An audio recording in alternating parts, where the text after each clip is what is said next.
song tonight, a tapestry of tangled tales. The neon glow of the city pulsed through the cracked window of a 7th-floor apartment, where Mickey, Sidewinder, Simeon slouched on a threadbare couch, his eyes glued to a rent-free TV blaring an infomercial for a dual-purpose pinball and voting machine. It was 2008, and the air was thick with the electric hum of an election year, a strange cocktail of hope, cynicism, and cigarette smoke curling from the ashtray. Mickey, a wiry man with a penchant for thrift store fedoras, wasn't just watching TV, he was scheming. The machine on the screen, a gleaming contraption called the Vototron 3000, promised to revolutionize democracy and deliver high scores with a single lever pull. "Rig the game, rig the vote," Mickey muttered, scribbling notes on a crumpled Playboy magazine, the African queen staring back at him from a dog-eared page. Mickey had a plan. He'd been making robocalls for weeks, his voice disguised as a chipper Midwestern dad, urging absentee voters to trust the process and mail their ballots to a P.O. box he'd set up in a strip mall. 11 votes, 13, 10, it didn't matter. The chaos was the point. He'd learned the art of misdirection from his days as a carny, running a rigged ring toss game under the flickering lights of a traveling circus. Now, he was playing a bigger game, one where the prize wasn't a stuffed bear but a slice of power in a city that chewed up dreamers and spat them out.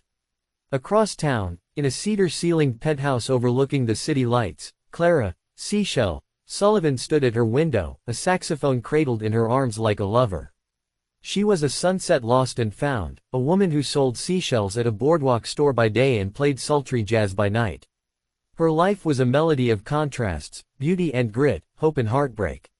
She'd missed a love back in '06, a guitarist named Ricky who'd vanished into the haze of a summer tour, leaving behind a half-written song and a phone number she'd lost to a spilled coffee. Now, she poured her longing into her music, each note a prayer to the stars that Ricky might hear her across the void. Clara's shop was a boardwalk relic, a kitschy shack stuffed with shells and trinkets for tourists. But beneath the counter, she kept a ledger, not of sales, but of secrets. Whispers from the docks, coded messages from a shadowy group called the Order of the Orange Submarine. They were radicals, dreamers, or maybe just lunatics, obsessed with uncovering the grand design behind the city's election chaos. Clara didn't trust them, but she listened.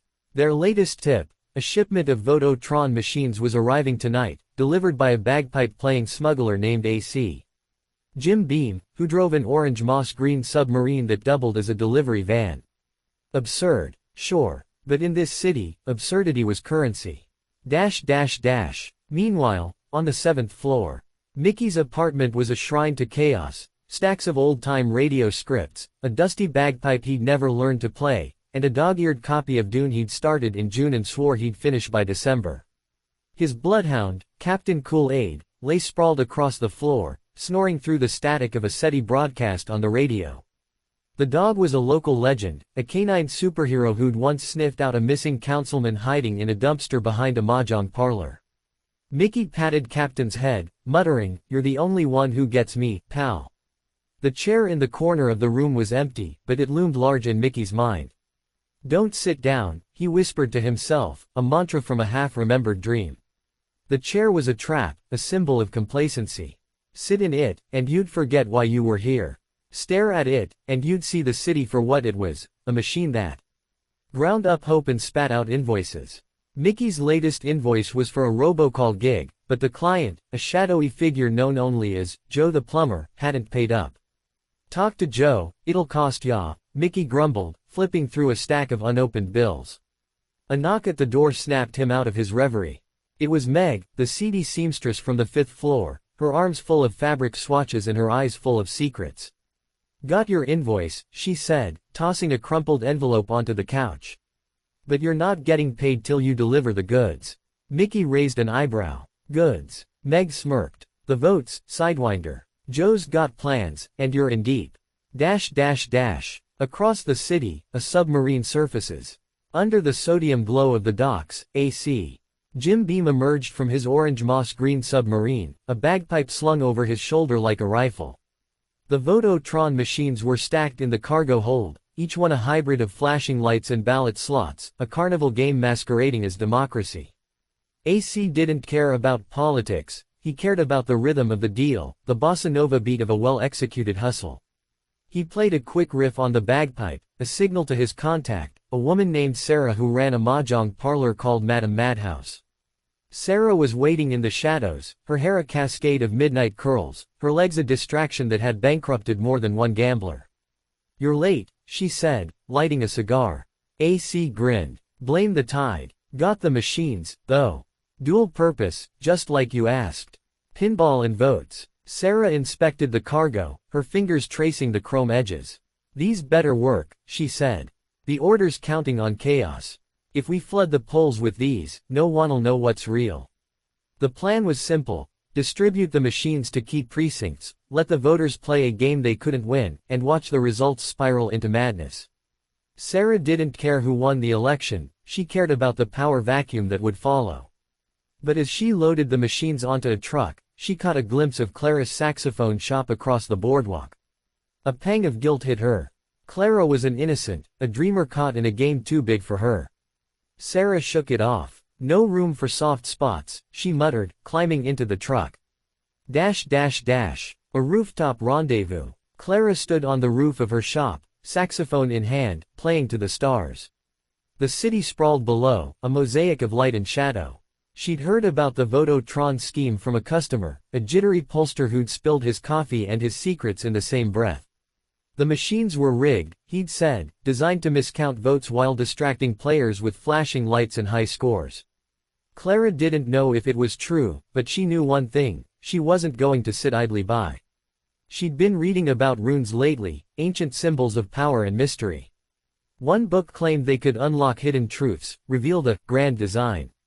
Clara didn't believe in magic, but she believed in music. She played a riff, sharp and searching, as if the notes could pierce the city's lies. Below, the boardwalk buzzed with late-night tourists, oblivious to the submarine docked nearby or the machines being unloaded under cover of darkness. A shadow moved behind her. It was Ricky, the guitarist, older now, his face lined with the weight of years on the road.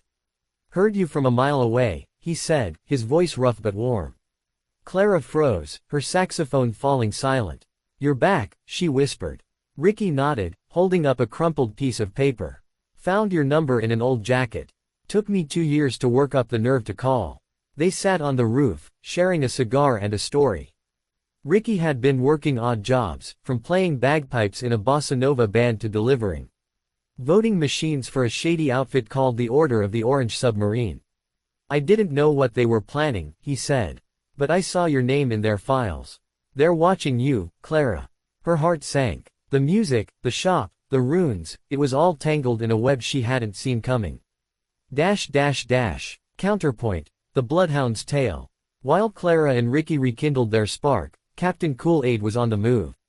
The Bloodhound had slipped out of Mickey's apartment, his nose twitching with the scent of trouble.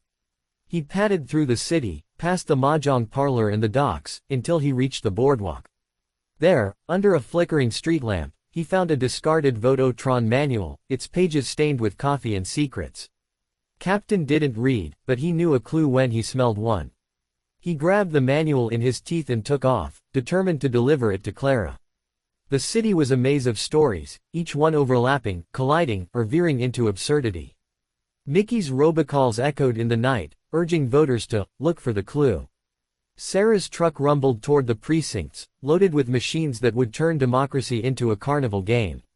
Clara and Ricky plotted on the rooftop, their love a fragile thread in a tapestry of chaos. And Captain Kool-Aid, the superhero canine, raced through the streets, a bloodhound on a mission to save a city that didn't know it was falling.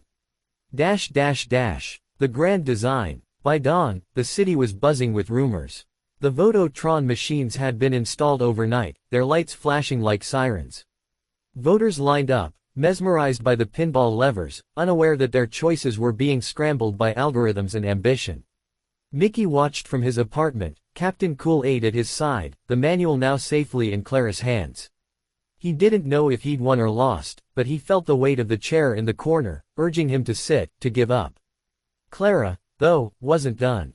She stood at her shop window, saxophone in hand, the manual open on the counter. The runes she'd been reading about were there, hidden in the machine's code, a pattern, a design. She didn't know if it was the orders doing or something bigger, but she knew one thing: she'd play her song tonight, louder than ever, and let the city hear the truth. As the sun rose, A.C. Jim Beam played a bagpipe riff on the docks, Sarah counted her profits, and Ricky strummed a chord that echoed Clara's melody. The election was a mess, the votes a tangle of truth and lies, but somewhere in the chaos, a superhero canine howled at the dawn, and a woman with a saxophone dared to dream of a better song. The city kept turning, its stories overlapping, its heroes and hustlers chasing their own grand designs. And somewhere, in a cedar-ceilinged room or a seventh-floor apartment, someone was already writing the next verse.